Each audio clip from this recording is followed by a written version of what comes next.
You've asked for it constantly. People are like, please, Clara, I'd love to see a consultation, how you do a case, how you come up with the treatment and the diagnosis.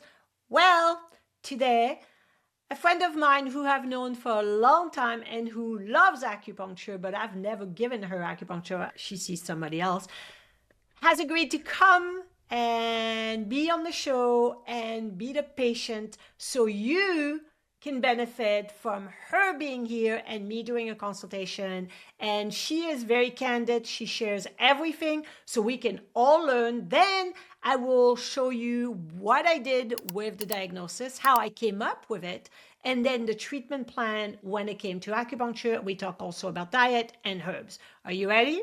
Let's do it.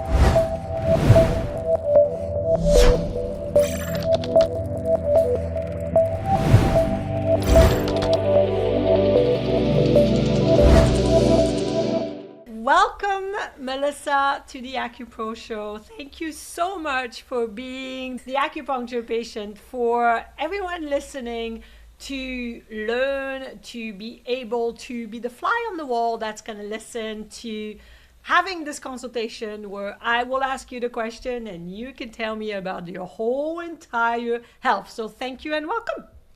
Thank you. I'm so excited. Let's do it. Awesome. I really appreciate you being here and agreeing to this because I know not many people would do that because it's just out for everyone to listen, but I think it's going to benefit people so well. So before we start, I just want to say that Melissa has given me a little bit of a fill out intake form. She filled it up to the best of her abilities. So we have something to go on and also to know what her chief complaint would be, which is kind of important because in Chinese medicine, we always want to have a little bit of an idea of why the person is here and why they came today. So I'm just going to share with you a little bit about Melissa. She's 33 and she just got married. Congratulations! Thank you. A few weeks ago. So this is great. She's newlywed and they are the cutest couple, the two of them. So she doesn't have any children yet, and she's never done drugs. Alcohol, generally, she said maybe 1 or 2 glasses a week. For medication, she has a birth control implant. She's taking prebiotics and magnesium as supplements. And she does work a full-time job and she works from home. So she does sit at a computer, but she does have a dog who takes her out on walks. Yes, he does. Keeps her busy. Okay, so on the chief complaint, you started by talking about lifelong chronic constipation. And in there you said, now you have microbiome imbalance, bacteria overgrowth, leaky gut. You are working with your naturopathic doctor. There are some bloating, sluggish digestion, constipation on and off regularly. So that's what you wrote. So let's dive into this and dissect. When you say lifelong chronic constipation, first of all, you don't have a bowel movement daily? I normally do. Some days it skips a day, but it's constipated. It's often pebbles. So it's pebbles as in dry pebbles? Yes, often straining. And you strain, mostly daily, but not always. And then when you say you strain and then you have the bowel movement, do you feel finished or unfinished after? Finished like 80% of the time. Any hemorrhoids from No. straining? No. Okay, that's good. Is the bowel movement or the stool, obviously it's dry, is it smelly at all? Not really. No, most of the No. time not. And you don't have tendency to have diarrhea or loose stools, right? No, not normally. But you are bloated. Is it the kind of bloating that comes as the day goes, and by the end of the day, super bloating, like your pants are tight? Or is it just after meals, or is it a certain time? When is the bloating coming? It's off and on all the time. Some days I'll wake up and I have a flat stomach, and then by the end of the day, I look pregnant almost. But some days I'll wake up bloated, and some days I'll just be constantly bloated. Some days I'll be not bloated for half the day and then a little bloated. There's no pattern really. Okay, it's all over the place. I know it says microbiome bacteria overgrowth and leaky gut, but you were not diagnosed with SIBO, right? Small intestine bacteria overgrowth. I've had SIBO in the past. And I know because we've known each other for a long time and for years that you have Mhm. tried many times to make some change to your diet, to reduce certain food in order to see what would happen and what would help you. So, can you tell me what's your main diet? I have food intolerances, so I don't have gluten, dairy, egg, or beef because it just messes up my digestive system. I get extremely bloated, and my digestive system kind of just comes to a halt for a week, and then it's painful once it slowly comes back online. And when you sit to a halt, like you don't have a bowel movement at all for a week? It's extremely sluggish. If I do have a bowel movement, it's painful and it feels like my intestines are like squeezing. If it comes out, it's very constipated in nature. So no beef, no egg, no gluten, no dairy. Did you try to do elimination diet and slowly reintroduce one of those, not all of them at once? What have you tried in the past?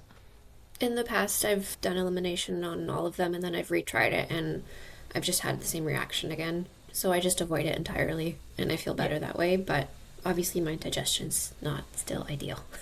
No upper digestive tract issue, right? Like no nausea, acid reflux, anything that's coming up? Once in a while, I'll get a bit of acid reflux if I have more acidic foods, but that's pretty much it.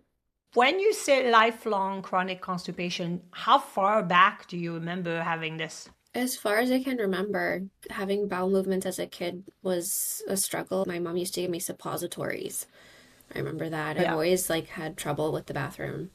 Anybody else in your family, like your sister or your parents, have issue with that as well? Yeah, my sister has IBS. So I know you talked about food intolerances. So let's talk a little bit about allergies or Okay. sensitivities, intolerance. So obviously you have intolerance to the gluten, the dairy, the egg, and the beef. We know that. But you also have environmental allergies as well. Yes, I get seasonal allergies. What do you get and when? It's usually springtime, cottonwood specifically, grass. Probably some other things I'm not aware of, but it's often sneezing, itchy eyes, that sort of thing. I'm also allergic to mosquito bites. And so what happens if you get a mosquito bite? Mosquito bite usually welts. It's extremely itchy for days, and then it hurts for days, and it bruises. So it takes at least a week to heal. When you have a cold or a flu or any kind of infection, or let's say you cut yourself, are you fast healing or does it take a while to get back to normal? With colds and flus, I think I'm average. Any kind of physical injuries, I'm definitely slower, Okay. even with just bruising in general.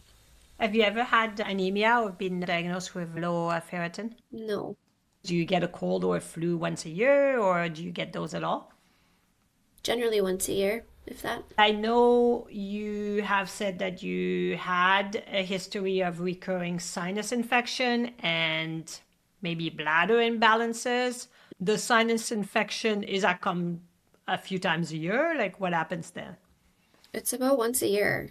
And bladder, what's going on there? Bladder, I had issues for a couple years. I used to think that I kept getting UTIs, but it's like a pH or microbiome imbalance apparently, where it like gives me UTI symptoms, but it's not actually an infection. So I'll have to go to the bathroom a lot more, and I have like the never feeling emptied sort of feeling. And do you get burning or urgency? Just like urgency, and I don't feel relief after I pee. And you haven't been diagnosed with cystitis, right? Interstitial cystitis?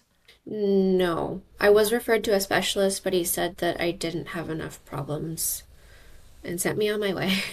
Okay, then you don't have Yeah. enough problems. So the problem you Yeah. have is not good enough. What's interesting from a TCM perspective is that the lung or the lung is related to your defense system. So your environmental allergies, your infections, the sinuses, all that relates to the lung in Chinese medicine. And its opposite partner, yin and yang, as you know, is the Hmm. large intestine. So the large intestine is the one that's been affected by the constipation. So far, you have a fantastic, what I will call metal picture in the five element because you are the perfect large intestine and lung together, which, Ah. see, that's a good thing. You're not all over the place yet. So far you have a picture that makes sense. A lot of people that have issues with breathing or asthma or allergies also have digestive system issue, which makes sense because your microbiome, your gut bacteria is your defense system, really. So it is in the large intestine. So it kind of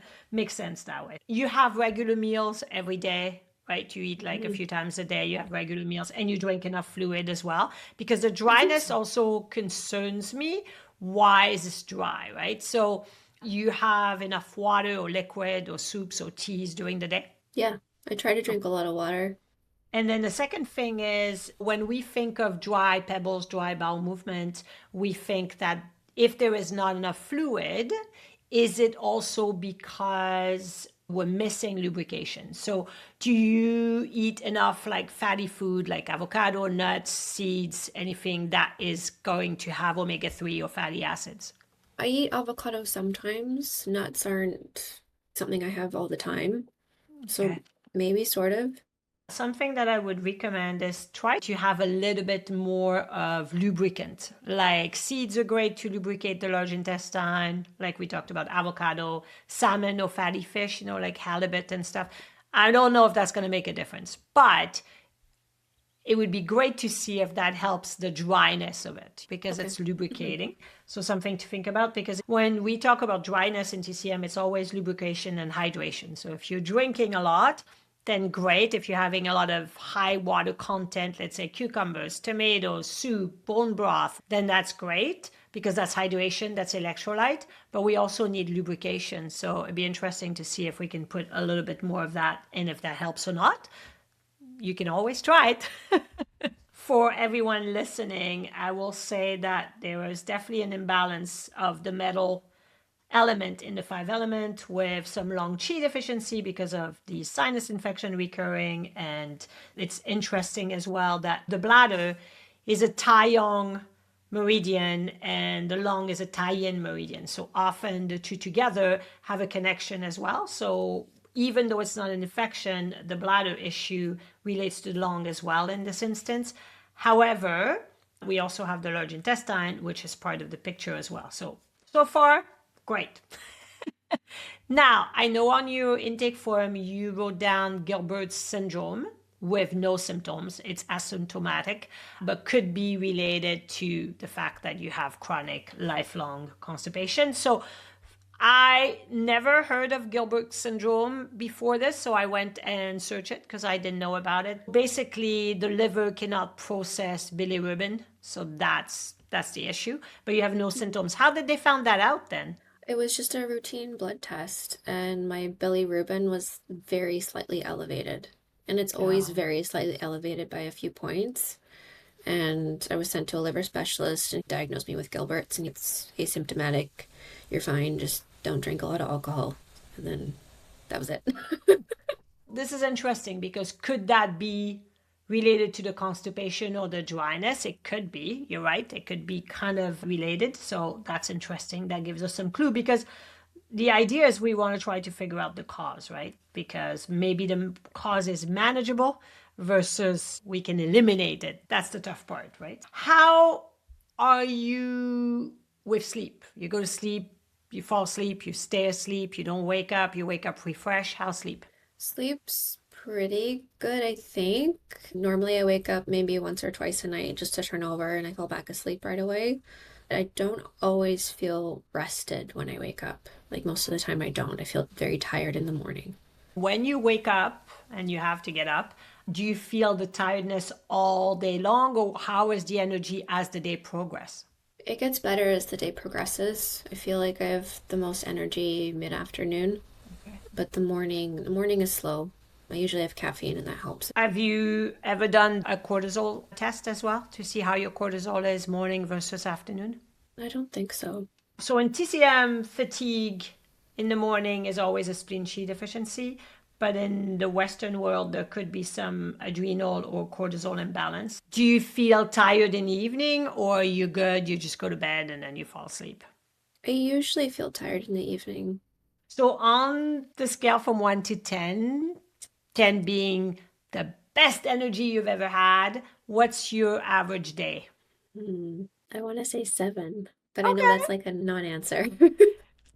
You know what? Most people will say 7 unless they feel really good, they'll say 9, or they feel really, really, really exhausted, which is like a 2 or 3. So you're right. 7 is often like, it's just a safe answer kind of thing Yes. because it change and it's fluctuating. But if we think of in the morning, your energy might be what? A 3 or 4, and then in the afternoon it goes up to 7. Is that how it goes? Like 7 or 8 in the afternoon. Okay. In And the in the morning, I morning? would like 4. Here's the truth. Your patients are already taking supplements. They're Googling, they're following influencers that have no clinical experience, and then they come to you for answers. This is why I asked Dr. Alex to create the integrative guide to vitamins and nutrients. This is not just about vitamins and minerals. This is about deepening your practice, building trust with your patients, and expanding your ability to provide true integrative care. This course is designed specifically for practitioners like you who want to bridge the gap between Chinese medicine and functional medicine in order to provide amazing patient care. This is an online pre-recorded course, so you can go at your own pace. You get 4.5 hours of continuing education and a certificate after you pass a quiz, and a 7-day money-back guarantee, so you cannot lose. Don't wait. Invest in this course today. The link is below for you. Since you share that you have as your birth control, and it's an RM implant as your birth control for the last 2 years, you also share that you were misdiagnosed with PCOS in the late teens when you were a teenager, and you were put on the birth control pill for a few years. And then they found out you didn't have PCOS. You think that the medication and what they gave you created some imbalance in your digestive system as well? That's what I was told. So Okay. when I was diagnosed, I wasn't told that I had to go on a certain day on my cycle when I got my hormones tested. And so they thought I had PCOS. And for about 3 years, I was on the birth control pill and a medication called spironolactone. And it was the spironolactone that was theorized to have given me gastritis, which can give you food intolerances and just overall inflammation as a side effect. And I haven't quite been the same since. And that's when all my problems started with my health. So, Wow. yeah. Okay. Yeah, and you were on it for about 3 years, and then that's when it all started. So it all started in your 20s with specifically with all those issues. Okay. And you don't think there's any side effect from the implant that is not bothering you? It's possible. I Okay. mean, I've been Yeah. on birth control for 15 years now, more Yeah. or less, so it's hard to say. So tell me about your cycle then. My cycle now, I have a period for about 5 to 7 days every 4 weeks. When you say every 4 weeks, meaning about 28 days, 30 days, every 20 to 30 hmm days. Okay, so it's hmm regular because of the implant, probably. And then when you bleed, is it heavy? Is it light? So up until 2 cycles ago, it was actually really heavy, and it was about 7 or 8 days, and then it would just be really heavy and then just kind of stop within a day. Now, at past 2 cycles, it's been almost nothing, very light.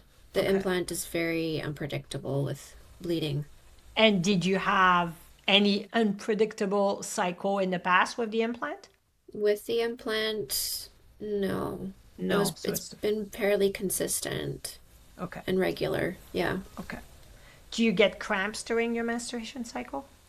Rarely. I have never had a lot of PMS symptoms, thankfully, in general.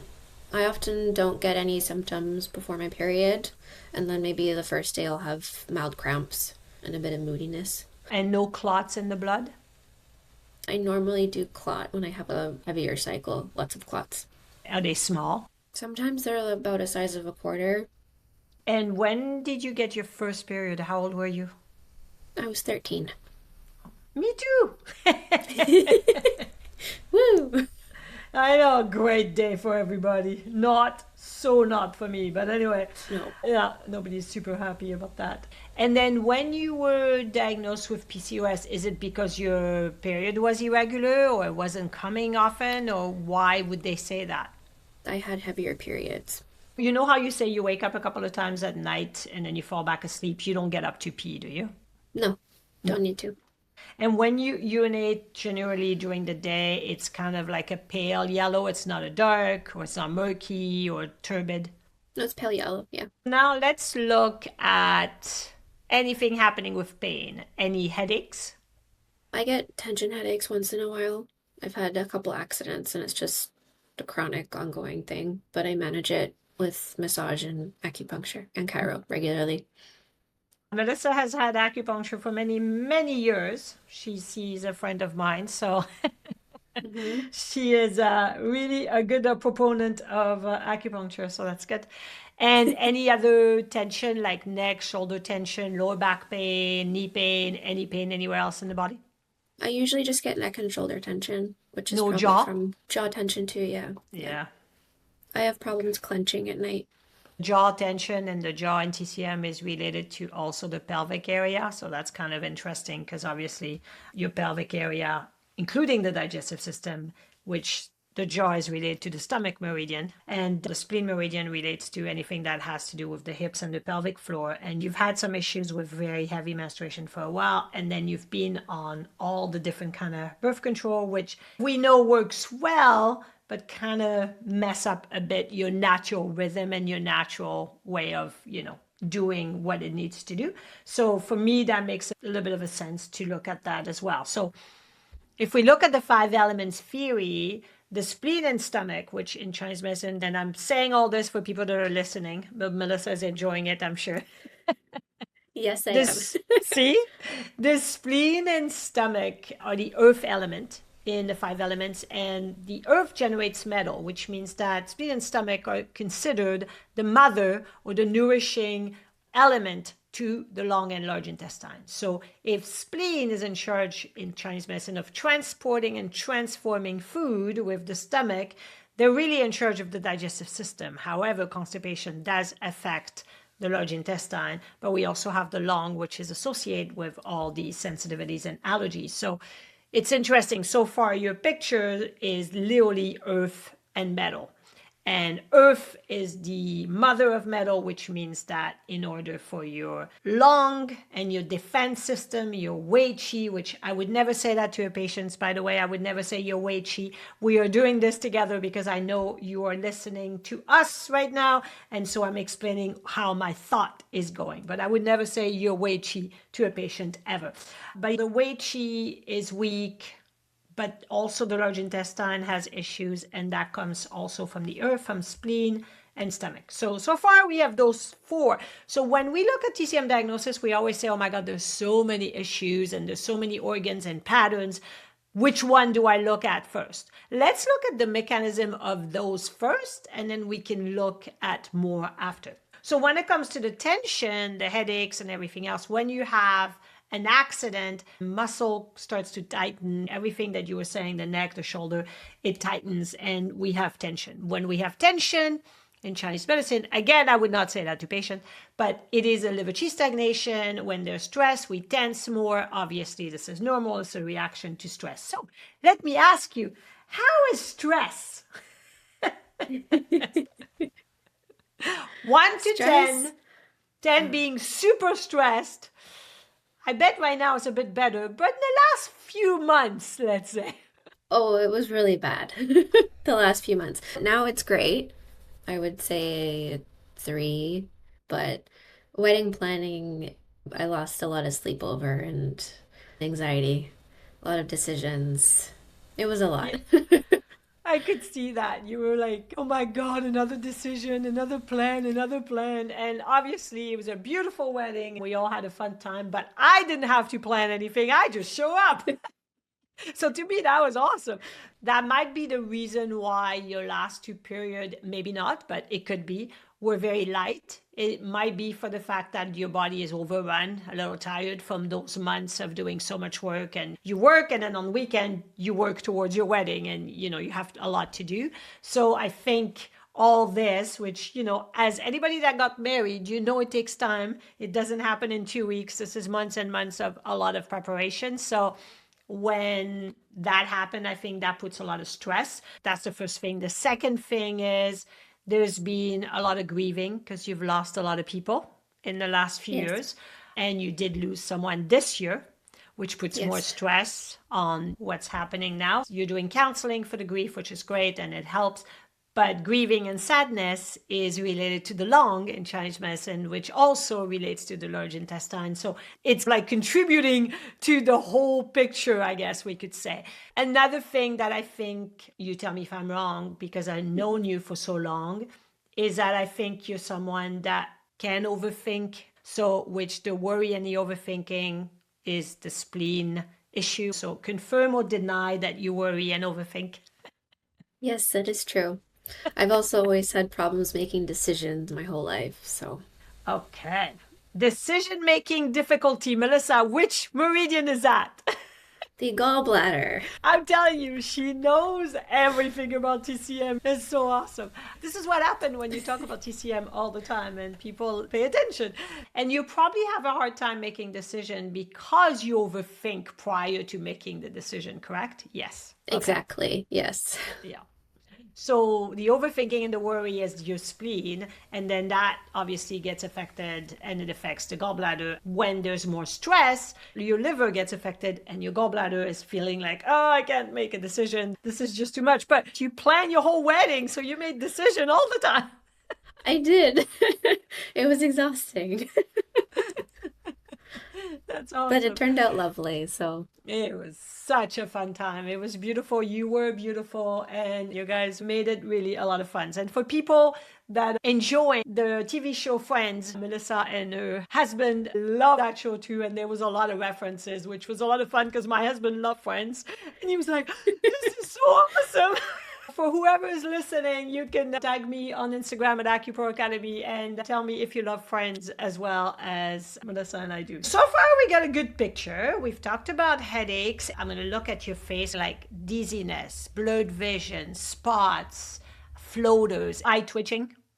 No. Any skin issues, no eczema, no psoriasis, no nothing with the skin? I have a bit under my nose. It's very dry, flaky skin. I've had it for a few months now. Interesting, because under your nose, again, that's the large intestine meridian, and you have dry stool, so under the nose is dry. This is great. That's what I love about TCM. It's so correlating everywhere. It's fabulous that way. Because we're doing this online, it's harder for me to do observation, obviously, because we can't see as much online. This is why in person is so much better when you do a consultation for the observing part of TCM or palpating for that matter. You said you had brittle nails for quite a long time, which is interesting that you've never had low ferritin, because that could be a zinc issue or a ferritin issue to have the nails that kind of break easily. You don't have acne. I can't see anything right now, but in general.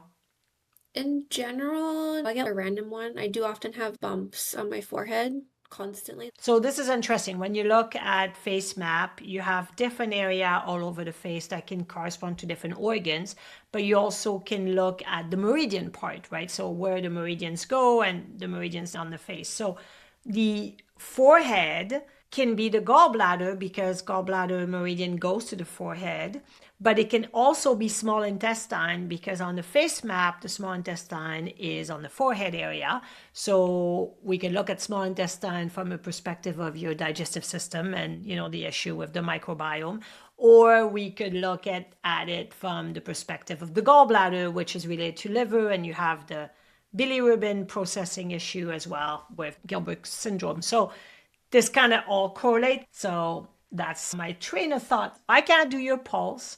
I can look at your tongue and I'm sure I can see a little bit, but it's really hard online to see somebody's tongue. So I'm not going to do the observation or the palpation or the listening, the smelling, because we can't do that much here. But I wanted everybody to understand how we can ask questions in depth for consultation. If I was with a patient, I would say, let's look at what we can do to help you, right? But right now, because you guys are listening, we're going to look at what we can see for diagnosis. By the way, if you haven't taken my 90 minutes masterclass on TCM treatments for allergies, the link will be in the show notes below. Check it out. Okay, let's go back to Melissa. I would say there is a Long Qi and Wei Qi deficiency. What's interesting for me is I think there is a spleen blood deficiency because of the dry pebbles bowel movement. If there was a spleen chi deficiency, it would be loose stools. But because she has dry pebbles, I would say it's more of a spleen blood deficiency. There is no yin deficiency, but one question we didn't ask, which is the hot and cold. Are you more on the cold side or the hot side? In general, I'm more cold. Which makes sense because if there is more blood deficiency, specifically a spleen deficiency, then she would be more cold, which makes sense. Do you get cold hand, cold feet, or just cold general? General, just cold. We have a long qi or wei qi deficiency. We have a spleen blood deficiency, which makes sense because spleen is in charge of transforming the food. And if her digestive system is weak because she's not able to transform and transport, or her spleen is deficient, it cannot process all that food, and she has all those intolerances, which were depleted probably by the medication she took a long time ago. So now it's kind of like we have to rebuild the spleen. We have to rebuild the gut. We have to heal the gut, and seeing the naturopathic doctor is a great way to start. What's interesting too is the gut and the brain connection and the way we feel, right? With our worry, our overthinking, our anxiety, that also can come because the gut is not properly functioning. So it does affect our emotions as well. So there's long qi, wei qi deficiency, there's spleen blood deficiency. I think the fact that you've had a light period for the last 2 months shows that the stress from those months of planning and getting ready, and the sadness, the grieving, and the loss that you have experienced also put a lot of stress on the body. So I think all this has also depleted the spleen, which if it can't transport and transform food, it cannot absorb all the nutrients, so we don't have enough blood to produce blood, and so everything dries up, which makes sense on the bowel movement itself, but it's coming from the gut. I think your stomach organ as a whole is fine. However, the large intestine has dryness in it because there's constipation, but you also have some general liver qi stagnation due to stress, but it's not bad. So I think for you, in TCM perspective, we would want to nourish blood, tonify the spleen, tonify the lung, tonify the defensive qi, the wei qi, and help with the flow of the bowel movement, because it's more dryness than a flow. We want to make sure everything flows properly, but we want to focus mostly on lubricating and strengthening the lung and the spleen. So that's how I would go about it. And obviously, I would never say that to a patient. I would say what I would like to do is some treatment trying to help your allergies, your immune system, and then your gut, because obviously your immune system is part of your large intestine because we have our bacteria in the large intestine, so everything is related. But I would not talk about spleen qi deficiency or spleen blood deficiency or wei qi deficiency. So Melissa is a good sport to listen to me ramble about TCM for a little while. Because she's had all those issues and imbalances for quite a long time, one treatment's not going to do it. She's very good with changing her diet, which is not easy, so kudos to you, and with seeing a naturopathic doctor. Now, I would obviously want to see you weekly, and we would want to talk about what we can do on top of diet that I recommended earlier, which is lubricating diet. So if I did points, I would have to do long 7 and kidney 6. Why would I do this? Because long 7 will boost the long qi and the wei qi. Kidney 6 is going to be great when there's constipation with dry stools. That is one of the best points. When we combine kidney 6 with long 7, we also help rebalance the reproductive hormones, which, because she's on birth control implant, we want to make sure we're supporting her reproductive hormones to try to mitigate the side effects of being on the implant, if that makes sense, right? So we'll do long 7, kidney 6. I usually do long 7 on the right, kidney 6 on the left. Then I would like to do the opposite 2 that I love to do, which are connected to the 8 extra vessels, because they are going to be connecting again to the reproductive system, is spleen 4 and pericardium 6. So I would do spleen 4 on the right, pericardium 6 on the left. So now we have 2 points on the foot or ankle area, and then we have 2 points on the hand or wrist area. So they are very much going to work really well. Pericardium 6 is one of the best points for anxiety, to calm the mind. And then spleen 4 is one of the best points when there's spleen blood deficiency, because it's the confluent point of the Chong vessel. So it really addresses that blood deficiency affecting the digestive system with the dry stool and the reproductive system with now very light menstruation, which used to be more on the heavy side, right? So we know that. So those are the 4 points I would start with. Now we only have 4 needles. We're not going to put 25 needles. I'm of the school of thoughts, the least amount of needles, the better. The next one I would do is stomach 36 because it rocks. It tonifies qi, it tonifies blood, it supports the immune system or wei qi, defensive qi, and it's the commander point of the digestive system. So hello, that's the point we have to put, right? So we would put stomach 36. Now we could do the digestive diamond, which would be Ren 9, Ren 6, and stomach 25 to get some local point for the constipation itself and for addressing the digestive system. We could add a calming the mind point like yin tong. Everybody can benefit from the Zen button. This is how I would start. I think that Melissa needs support from a few healthcare practitioners. She does get chiropractic treatment. She does massage, acupuncture. I love it. This is awesome. And she's a naturopathic doctor and does counseling as well. So all this is so going to be helpful, because I think we have to remember that Chinese medicine is great, but it's not the end all be all. So it's good to have a whole way of practitioners helping her with her health. For us, calming the mind, balancing the digestive system, and strengthening the immune system are going to be our main core, and recommending diet. Thank you so much for spending your time with me today. I truly hope you benefited from this episode, and I would love for you to share it with a friend that may benefit from it as well. Follow the show, leave a review, and if you want more, go to my website, acuproacademy.com. I have tons of resources there with treatment protocols, case studies, free courses, and so much more. And connect with me on all social media at Acupro Academy. I'm on YouTube, Instagram, Facebook, X, Pinterest, and LinkedIn and TikTok. And no matter what, keep rocking it using TCM. Please listen to the disclaimer, because the AcuPro Show podcast and material shared through AcuPro Academy, which is a subdivision of Natural Health Sense Incorporated, are designed solely for educational and entertainment purposes. The utilization of information from this podcast or any associated material is at the user's discretion and risk. This content is not meant to replace the guidance of an acupuncturist, Chinese medicine doctor, medical doctor, physician, or any qualified professional, nor is it a substitute for proper diagnosis or treatment. Users are strongly advised not to ignore or postpone seeking medical advice for any existing medical condition with their healthcare professional regarding any health concerns.